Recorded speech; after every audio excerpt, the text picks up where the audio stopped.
that God, when He calls people, when He calls them away from this planet, He's given people ample opportunity to respond to Him. And you know, a lot of times we don't believe that, but let me just point out something to us. The Bible says very clearly that every human being is without excuse. It's found in the book of Romans. And you say, why are people without excuse of not being able to somehow come to know who God is?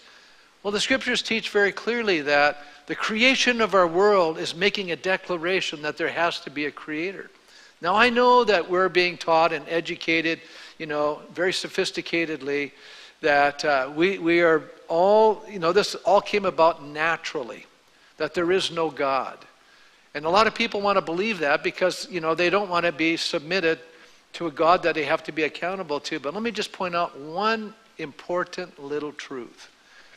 When you're a naturalist, you have to believe that life originated from non-life.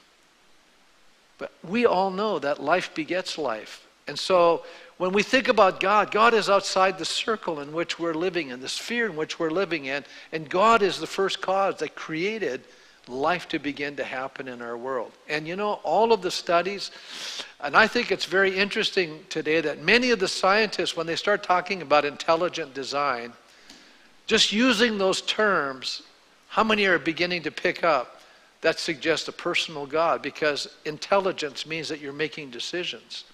And that's what speaking of being a person is. And so we serve a personal God. That's amazing to me.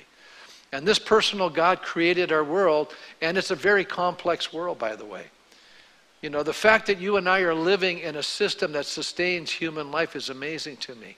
It just goes to show you that someone designed this so that human beings could live on this planet.